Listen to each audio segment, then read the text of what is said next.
All right. Welcome in. I don't know what show this is. I think it's 311. Show number 311.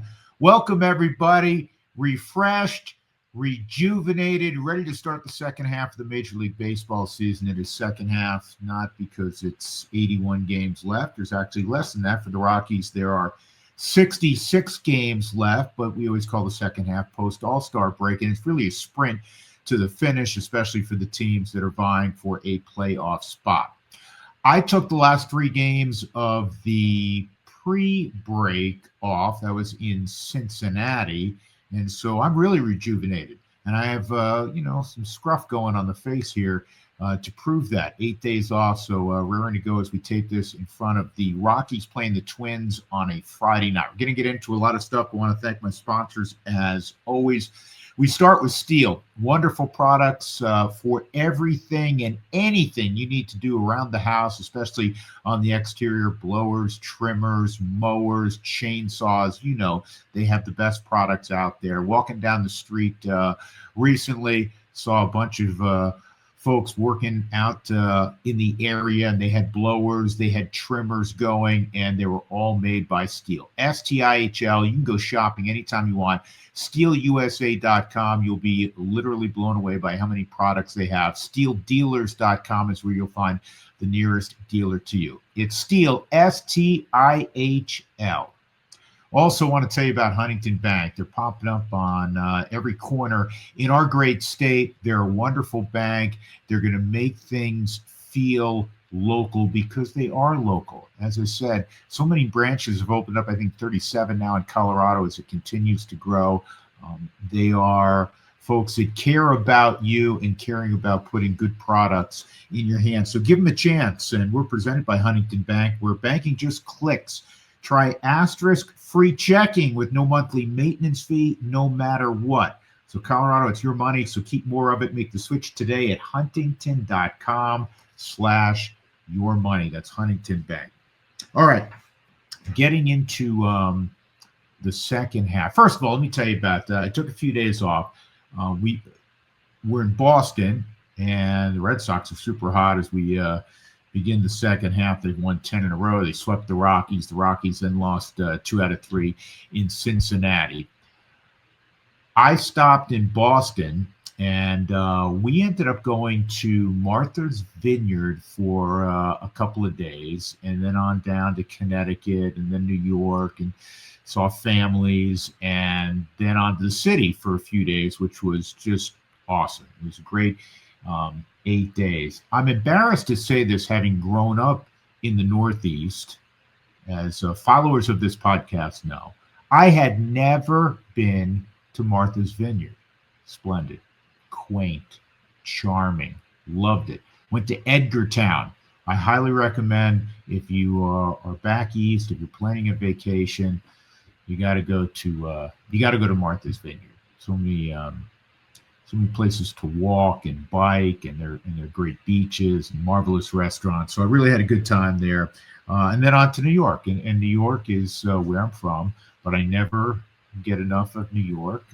I always say that there are times throughout the year I get in that Billy Joel New York state of mind. And so, I like to be walking through the city. Caught Hamilton. We went to Hamilton, and I had never seen Hamilton. And it's a marvelous, huge Broadway epic production. You know all about it because so much had been written over the last, when did it come out? Like 5 years ago. But it was fun. Big fun. Ate great. Walked about 10 miles a day in the city. Down in the Village, in Soho, in the park. Went to the Met. It's awesome. It's got a little culture in as well. So as I said, we're ready to go here in the second half. So we begin with the Rockies. The Rockies, just numerically in this hard season, if they were to finish 20-46 with 66 games left, they would avoid the ignominious distinction of having lost the most games in the history of Major League Baseball. So, what is realistic for the second half? Do I think they can achieve that? Certainly. I will tell you they're playing the second hardest by one-loss percentage schedule in the second half of the season. So nothing will be easy. But I do believe this, that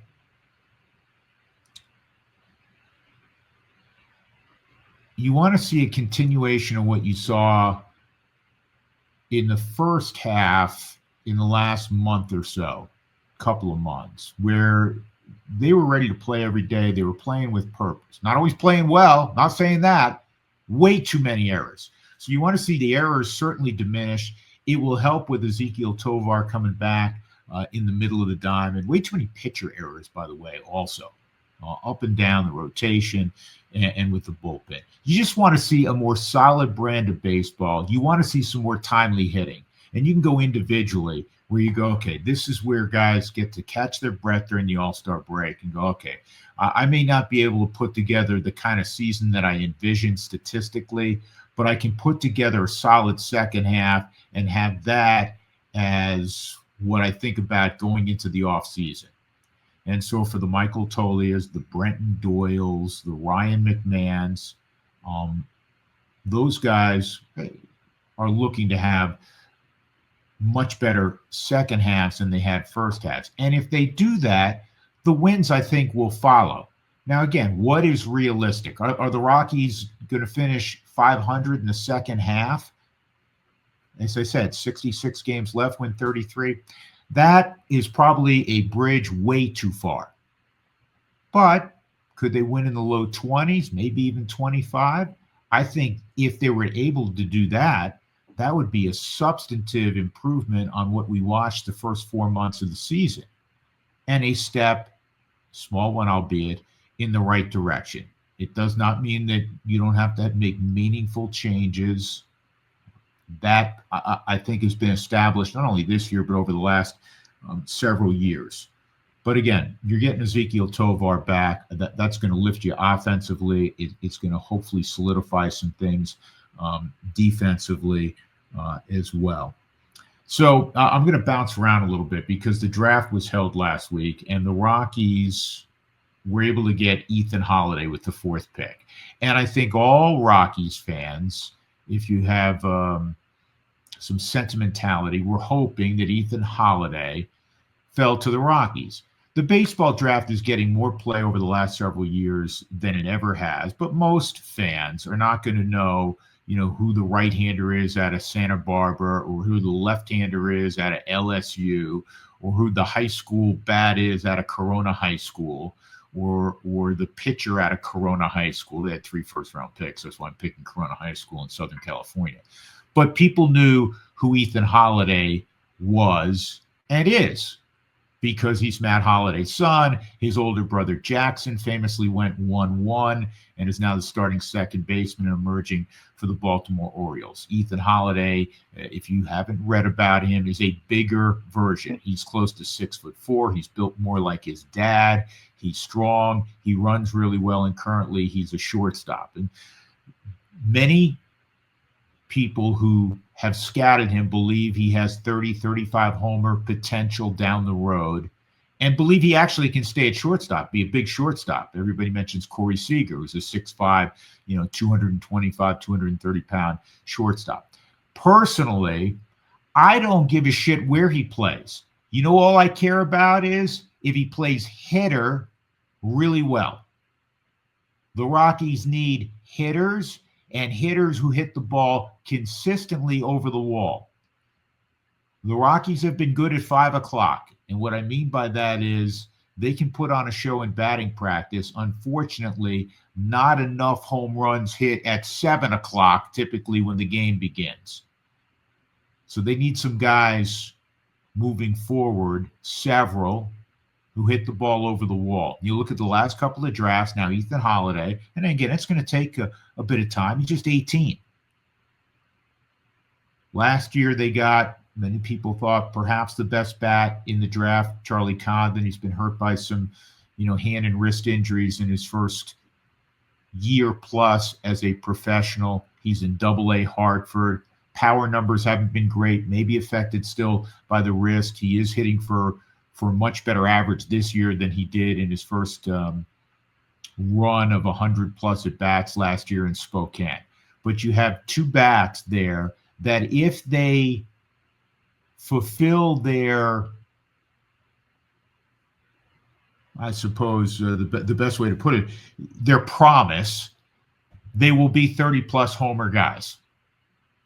You can put up with some strikeouts if guys are hitting the ball over the wall at a rate of 30, 35 home runs a year. Rockies haven't had that, we know, since Nolan Arenado went to St. Louis, since Trevor Story left town as well. So I'm really happy with the Ethan Holliday selection, but I will tell you, as I've done for years, whether it be talk radio many years ago, and we were breaking down Bronco drafts incessantly, NBA draft, less so because it's usually one or two players, second rounders, Jokic aside. Most of the time, you're not spending a lot of time discussing them.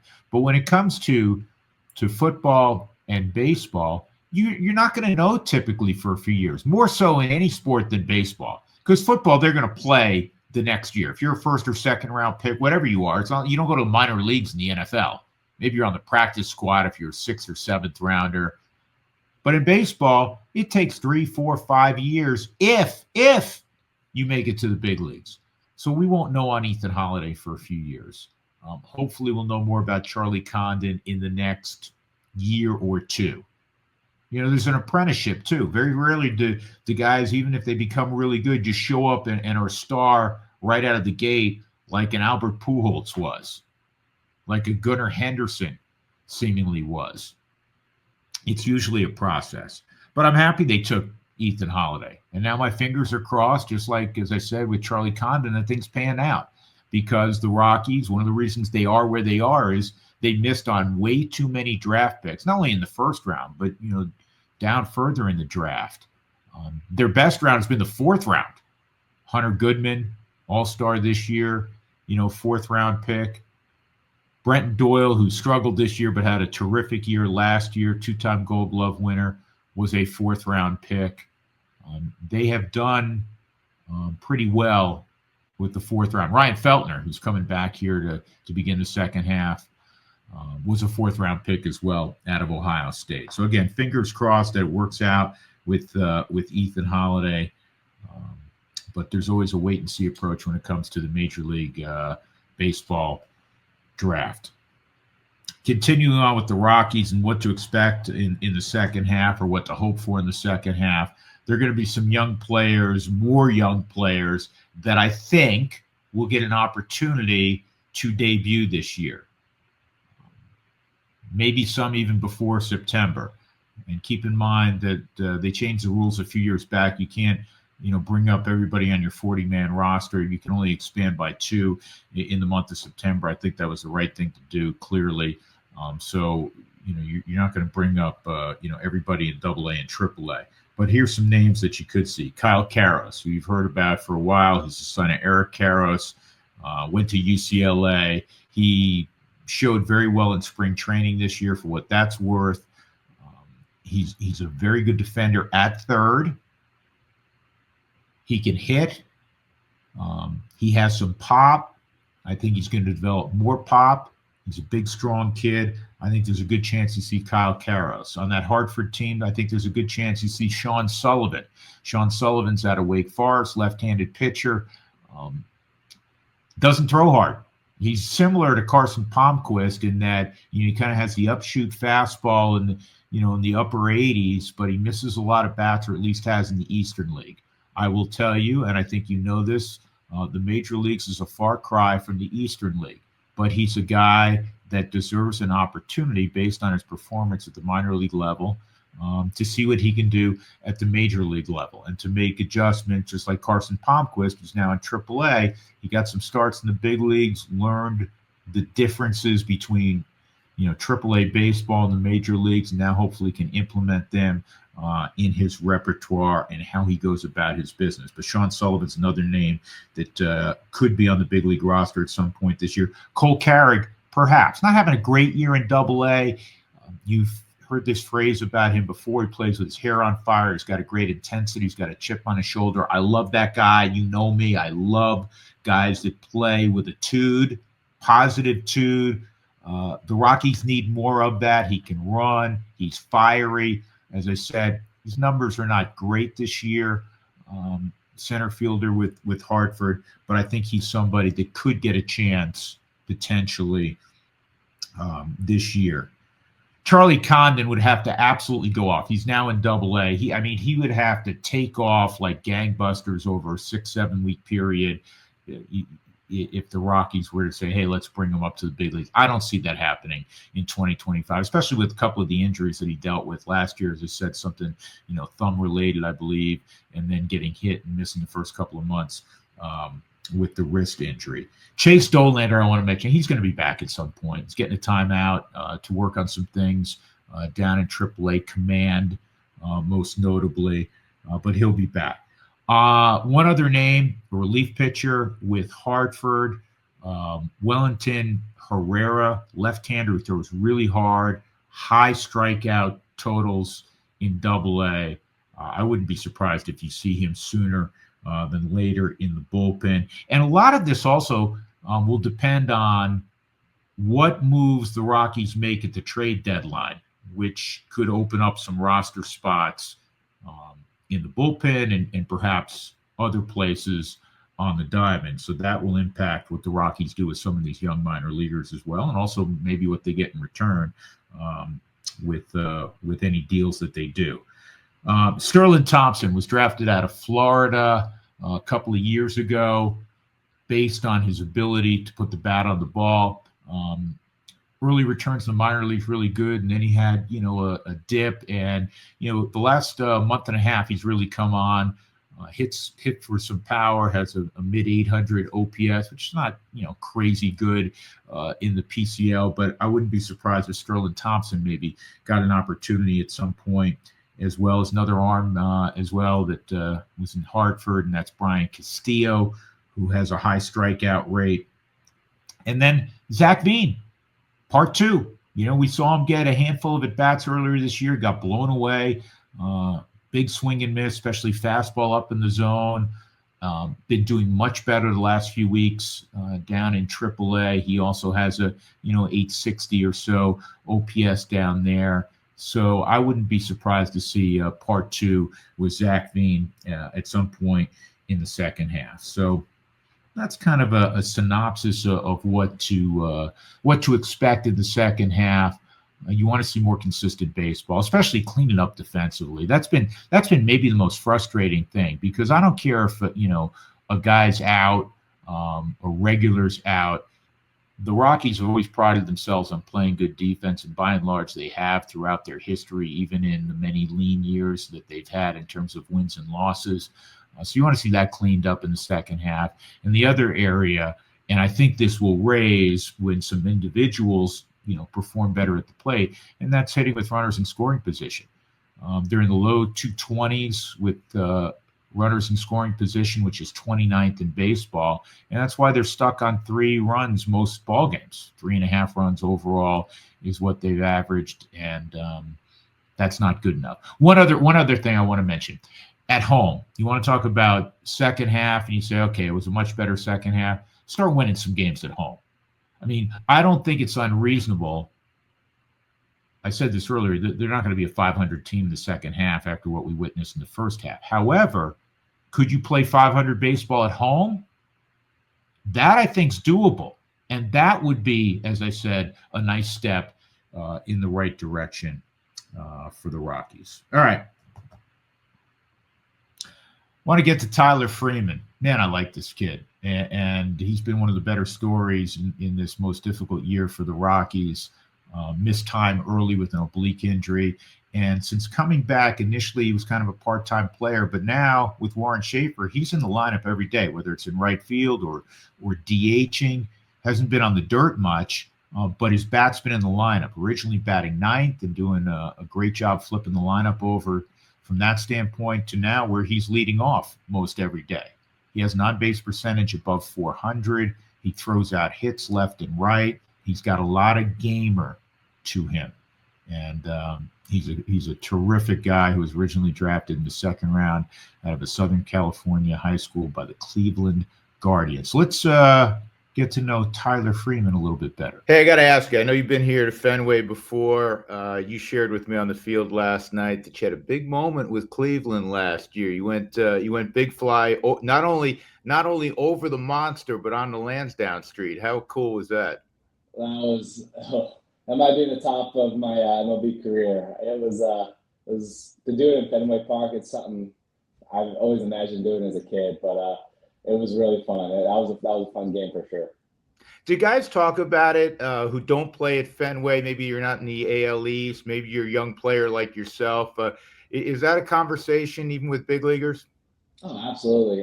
It honestly starts when we were younger, and we still talk about it. Like you said, it's big leaguers. It's just a dream to hit a home run at Fenway Park. Like, we dreamed of that since we were little. Yeah, and speaking of when you were little, you grew up in Southern California. Were there, like so many, you dream about, as you said, being a major leaguer, but were there stadiums that you go, man, I cannot wait to go to, like a Fenway? Were there others? Yeah, oh yeah, for sure.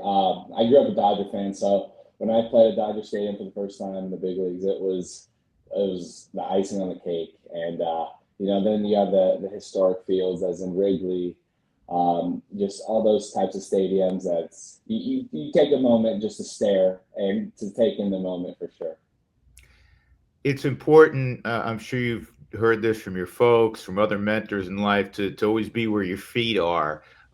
Is it sometimes a little overwhelming when you think about, all you've accomplished, and you're still very early in your career, and that I'm playing in the best league in the world.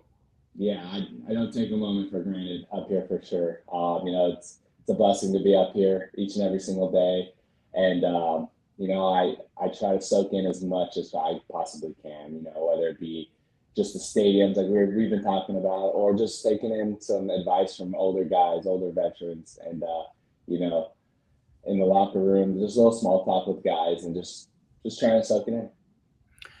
Knowing who you are is really important. We've talked about this a little bit, and knowing who you are and applying it as a baseball player, that's changed a little bit for you over the last calendar year, hasn't it?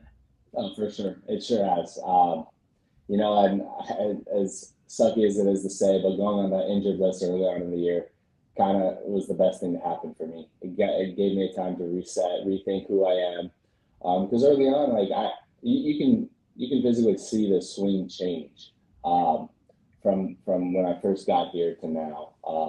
Just being who I am, being short to the ball, getting on base, causing havoc on the bases. That's who I am as a player. And before I got away from that, trying to be a power hitter, trying to add lift to my game, and that's not who I am.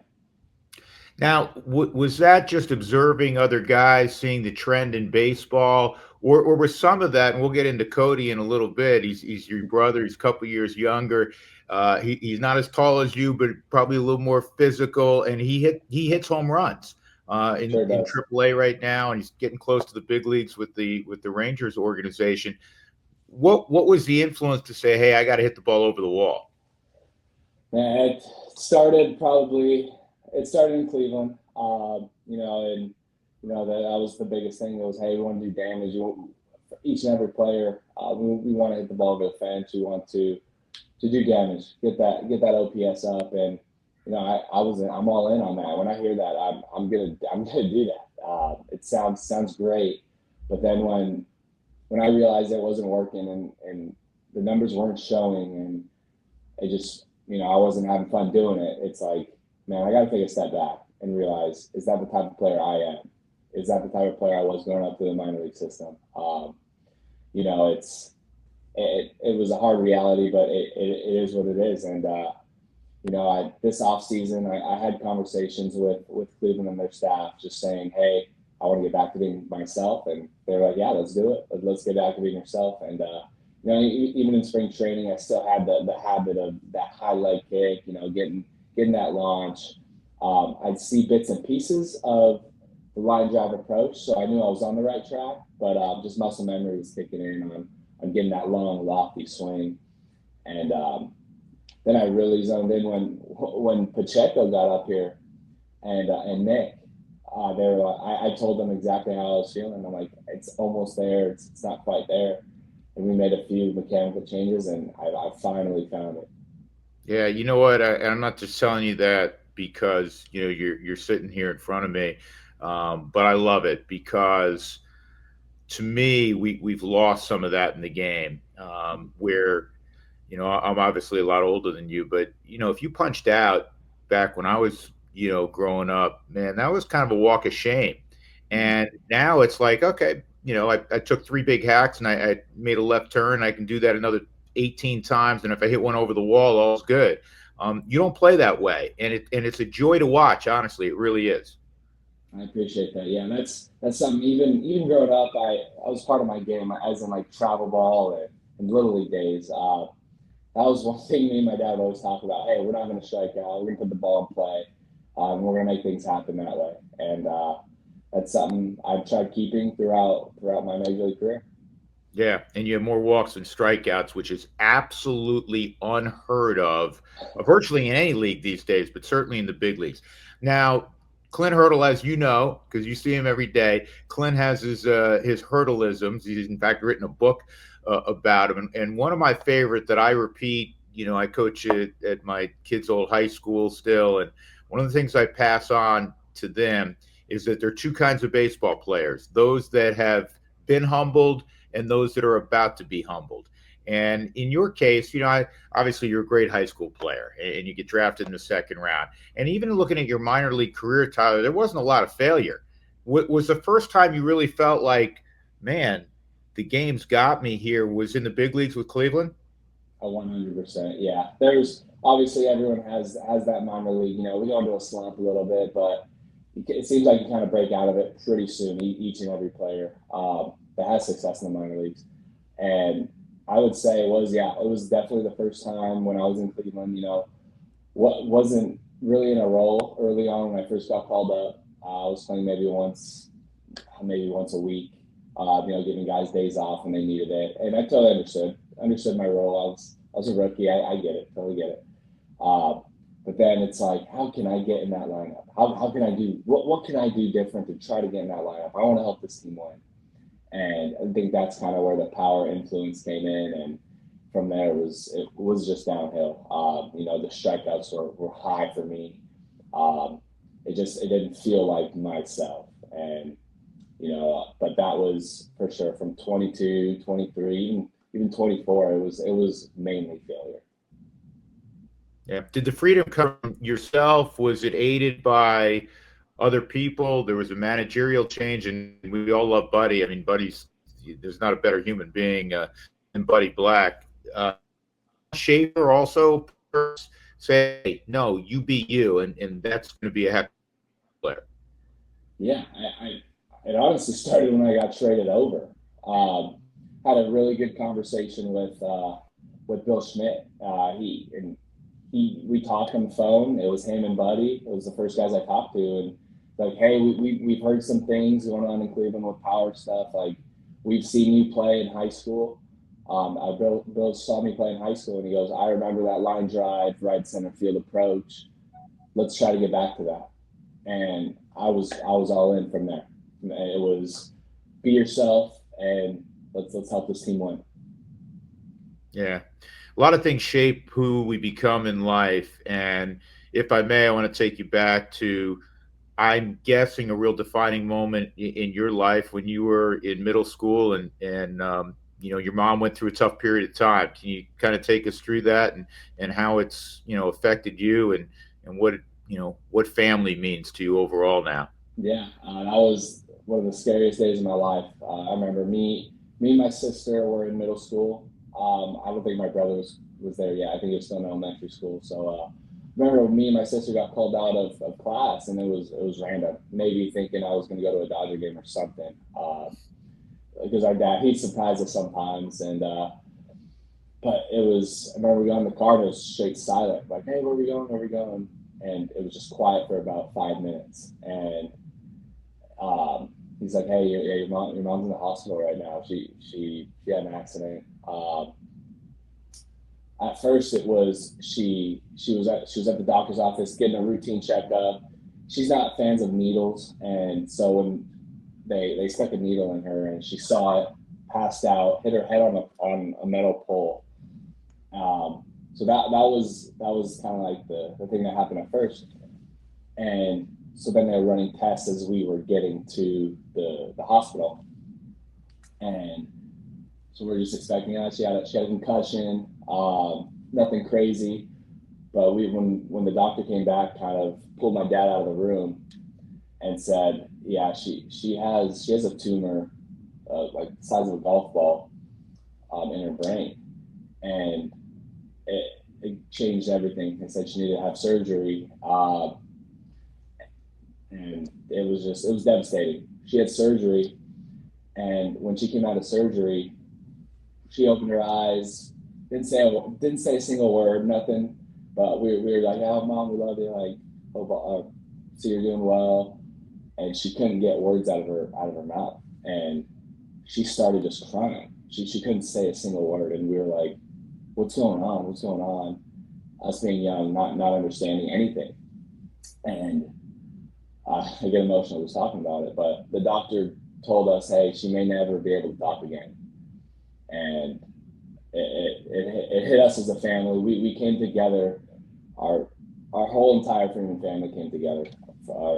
We had family in Texas, family in California, everywhere. We all got together, and my mom went to therapy. She went to therapy every single day, and to this day, you can't even tell that she even had the stroke or the surgery. She speaks totally fine, and it was just a defining moment of our lives to just never give up, never quit, and to never take a day for granted. Yeah, that's tremendous, and I'm glad Mom's doing well. And Mother's Day has a even more special meaning, doesn't it? Sure does. Yeah, absolutely. So you're a baseball family through and through. Dad was a good player in high school, could have walked on at San Diego State. Your granddad, you were telling me, was in the Red Sox organization at one point? No. I might have been someone else. I wish my grandpa was. All right. I got my facts wrong on that. But you guys are an athletic family. I mean, obviously your brother. How about your sister? Yeah, so my sister, she got a full scholarship to Grand Canyon University. She played there for a couple years, and then she transferred to the University of San Diego. So she was there for her last 2 years, and that's kind of where she met her husband, who plays for the A's right now. He's in the Oakland A's organization. McGuire? Yeah, Shane McGuire. Yeah, and you guys work out all together down in the Dallas area? Yeah, we sure do. Down in the Austin area. Me and my brother, Shane, we all work out together with our hitting guy, Dustin Geiger, our strength and conditioning guy, Rocky Galindo. We get to it in the offseason. Hey, by the way, so are you a Californian or are you Texan, dude? What are you? Oh man, I get this from the teammates all the time. I claim myself I'm a Texan now, so I'm sorry, California. All right, taxes are a little better down there. I know that.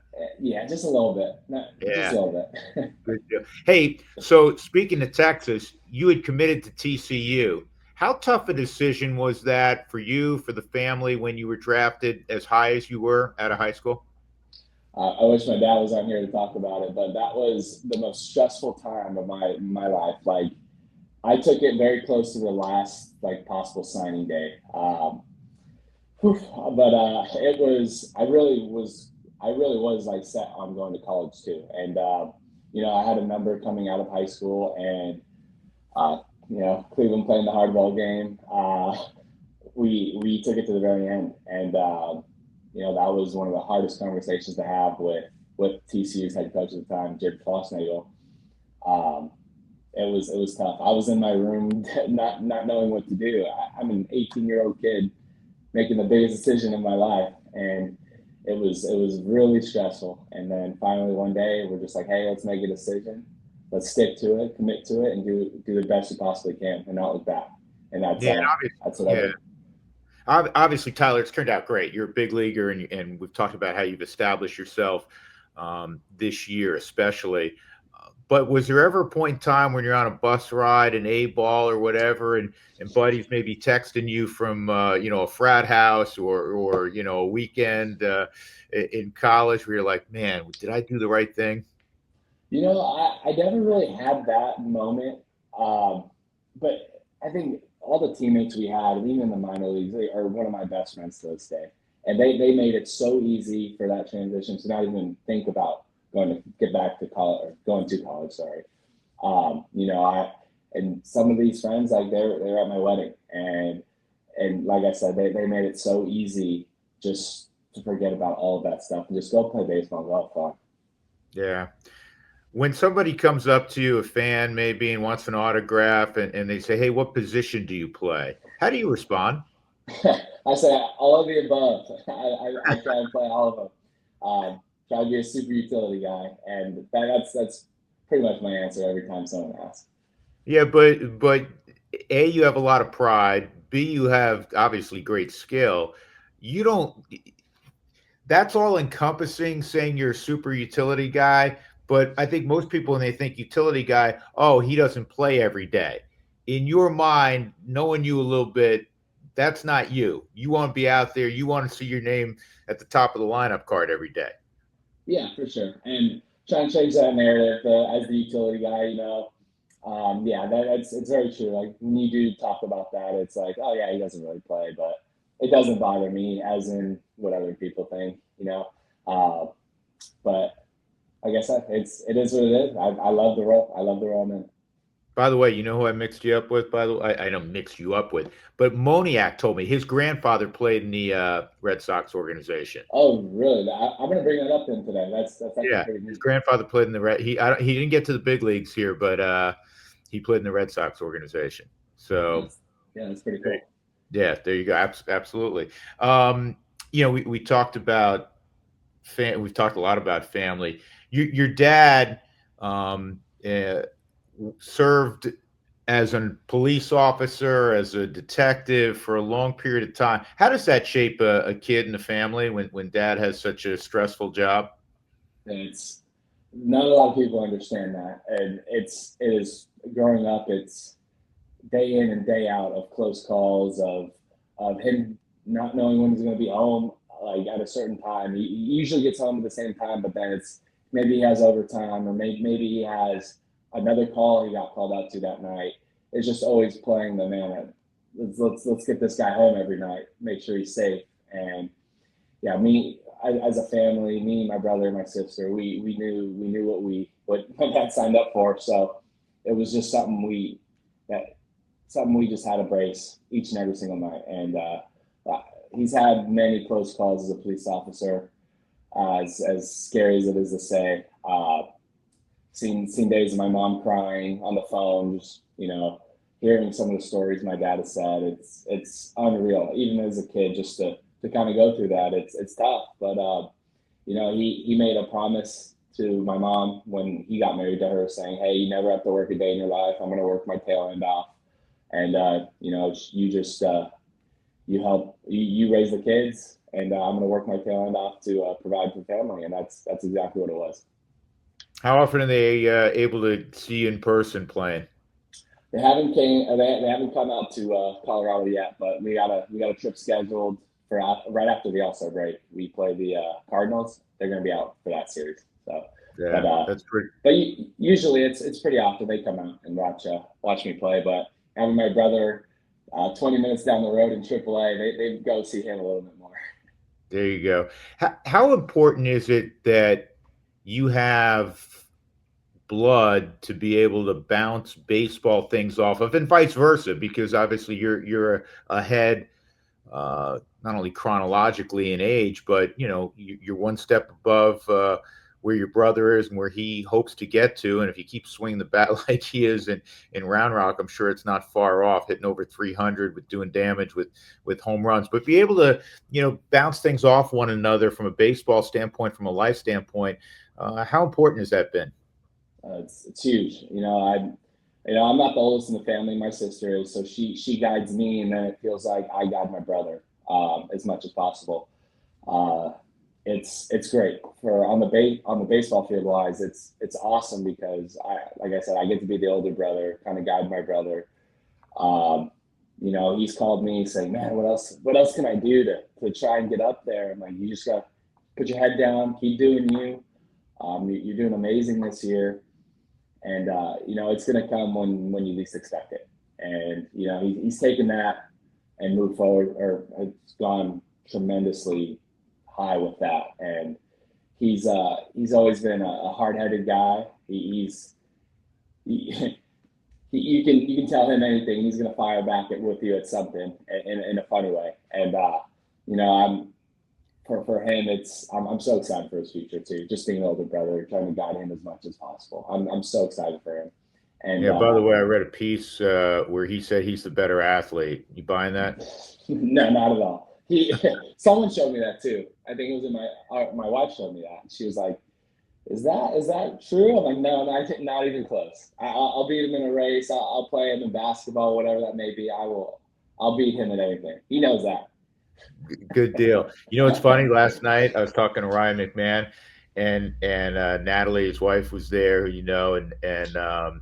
And he goes, "Oh no," 'cause she started talking about she was an outstanding athlete. He's going, "Yep, I'm the athlete in the family. I've heard this. This will be on television tomorrow. Okay, go ahead, get it out."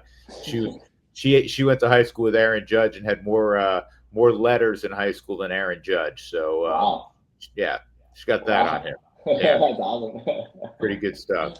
Yeah. Hey, this year's been a trying year. That's a kind way of describing it from a one-loss standpoint. And anybody who's a competitor, nobody likes to lose. Just like you were teasing Cody, even though he can't hear you right now, that you're the better athlete. How do you deal with it day to day? The fact that there hasn't been the success or anywhere close to it that you hope to have. Yeah, it's it's something that we're just taking day by day. It's obviously losing is not fun. No one wants to lose, like you said. But we got to take from where we're at. We just got to accept what it is, and it's probably not going to make the playoffs this year. But the one thing we can do is take each and every day, take little wins, and I think that's what we're doing right now as a team. It's a night and day difference from how we started from the beginning to now. We have a young team. Our team's young, and we have just so much future ahead of us that it's going to turn around. It's a matter of one day, one game, a week, whatever that may be. It's going to snap, and we're going to see the team that we're going to be for the future, or coming into the future. It's just there's so much positives, and the clubhouse is great. We still have a great clubhouse. There's nothing wrong in the clubhouse. We're trying to have fun. I know as crazy as it's set to say, we're still trying to have fun, trying to win baseball games. You have an interesting perspective on what it takes to win because even though you weren't necessarily playing every day with Cleveland, the Guardians are used to winning. The Guardians have been in the postseason. You've seen it up close. Do you ever, even though you're still a very young player, do you impart any of that maybe to teammates here in Denver? Absolutely. I try to do the best I possibly can to do that. And, sitting back and watching when I did get hurt last year during the playoffs in Cleveland, you see bits and pieces of different teammates, how they can be leaders. And then on the field, you see a guy like Jose Ramirez, how he changes the game from a base running standpoint to a leadership standpoint to just the way he plays the game. And I try to take bits and pieces from everyone and try to apply that here to one day get this team to the playoffs, hopefully. Yeah. By the way, real quickly, Jose Ramirez, I always say this. Is he the most underrated player in baseball? Yes, by far. And it's not even close. He's a tough out. He hits for power. He puts the ball in play. One of the best base runners that I've ever seen. Causes havoc on the bases. Routine ground out to shortstop. It's a bang bang play every time. There's not one time he's jogging at the first base. He is running 100% every single time. I've seen him play through, I think it was like a torn ligament in his thumb. I've seen him play the 3/4 of a year on that. And he is so special to watch, so special to be a teammate of, and the best player that I've ever played with. Interesting. I know one of the other guys that you followed from afar, speaking of former Red Sox, now we're on that, is Mookie Betts. You probably saw a lot of yourself in Mookie, physical stature-wise, the ability to play a lot of different places. Yeah, absolutely. And, you know, that when I could try to watch guys, I try to watch guys with about the same size, you know, maybe it's the same stature, or close to it, I should say. And Mookie Betts was definitely one of them. And I always thought, I'm like, man, this guy can hit home runs. And this guy can put the ball in the air, perfect backspin. And he's hit 40, 50 home runs a year, one year, or multiple years, actually. And that's where it kind of got me into trouble when I talked about before. You know, I got to realize that I'm my own person. And, you know, love watching Mookie Betts play. One of the best players in baseball. And, you know, it's something that take little pieces from his game, but can't be Mookie Betts. All right. I'll get you out of here on this. The funniest teammate you have? Of all time? Okay, all time, and then go Rockies clubhouse currently. Okay, I like that. All time is going to be Ernie Clement with the Blue Jays. He's one of the funniest guys I've ever met in my entire life. If you ever get the chance to talk to him, when I think they come to Colorado, please talk to him. He'll make you laugh in some way, I promise. Right now, I would probably say it's Kyle Farmer with the Rockies. He's actually not only a really, really funny guy, he's helped me as a player as well. I try to take bits and pieces from his game. Yeah, I see when I'm an older player, being a Kyle Farmer would be fantastic. He's a leader. He keeps the guys loose, plays all the positions, and you know, has fun playing the game. I'm glad you said him, because he's come on the podcast before. I've really enjoyed getting to know him this year, and there's a term I use, Tyler, for certain guys, and it's usually after they've got a little salt in their beard, and I say, you know, he's an adult, and you guys are playing a kid's game, and there's ungodly pressure on you all that fans don't realize, and all that it takes to get out on the field every day, and how difficult a game it is. I mean, it just tears you apart. But Kyle Farmer's an adult, and he's funny, and he's earned his stripes. He's now 35, so he's got a little bit of, in a good way, I don't give a hoot, you know what I mean? And he's a blast, isn't he? Yeah, sure is. Like I said, he's a true leader in the clubhouse as well. Yeah. He's a super funny guy, but when it's go time, he knows how to flip a switch in a good way. Hey, Tyler, listen, I can't thank you enough for the time. Continued success. By the way, your OPS is close to 900, so you don't need to hit big flies. You just need to keep doing. We just keep saying every time you get up, all he does is rake. So keep it up, man. Continued success, continued good health, and best of luck to the family as well. Thank you, Drew. Thank you for having me on. I had a blast. Big fan of Tyler Freeman. Now, I'll tell you this. You can't populate your lineup with 9 Tyler Freemans. But the Rockies, who strike out at the highest rate in baseball, need a few more Tyler Freemans. At least a couple. Guys that get on base, guys that don't swing and miss, guys that have dirtbag to them, guys that can run. He's got a dozen stolen bases. So, again, you can't have 9 Tyler Freemans, but you can have 3, and you're going to be much better. I always say this. Look how Milwaukee plays. Bunch of dirtbags for the most part, up and down that lineup. No big names, but guys that, you know, don't swing and miss, put it in play, grind, take the extra base, all the cliches. And Tyler Freeman represents that. It's been one of the better stories for the Rockies this year. How about this? In the National League, as we begin the second half of the season, there is only one qualified player. This is what I'm talking about, putting the ball in play like Tyler Freeman. There's only one qualified player that's hitting above 300, and that's Will Smith of the Dodgers, who doesn't play every day because if he doesn't catch, he's not going to be in the lineup. It's not like Hunter Goodman, who you can put in the lineup as the DH because they have a fella by the name of Shohei Ohtani in LA who has to be the DH. So Will Smith only plays when he catches, and he's going to catch 75% of the games. I understand that. But he's hitting 323 as we embark on the second half. He's the only National League hitter, qualified hitter, 3.1 plate appearances times the number of games the club has played in the National League.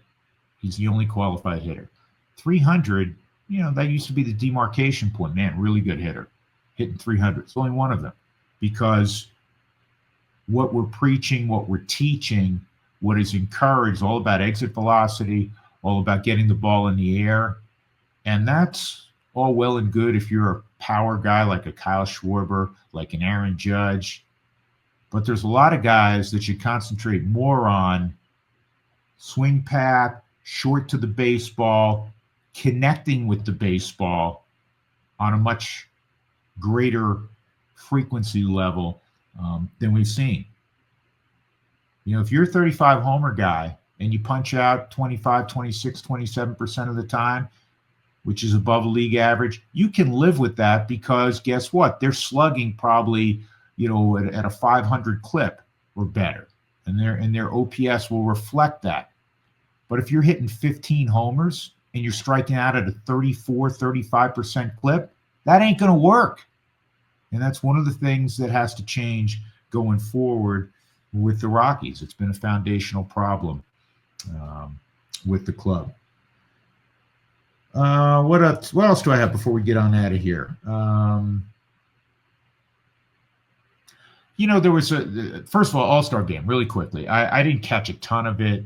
I saw the end of it. I thought that was fun. And I put out on Twitter that, it really was a fun All-Star game. National League was up 6-0. American League catches them. Everybody's out of pitchers. It's now an extra inning game. And the home run derby off was great. Of course, it was a thrilling finish with Kyle Schwarber getting 3 pitches and hitting all 3 over the wall. And the National League won 4-3. And somebody on social media reached out and said, I think we should do that.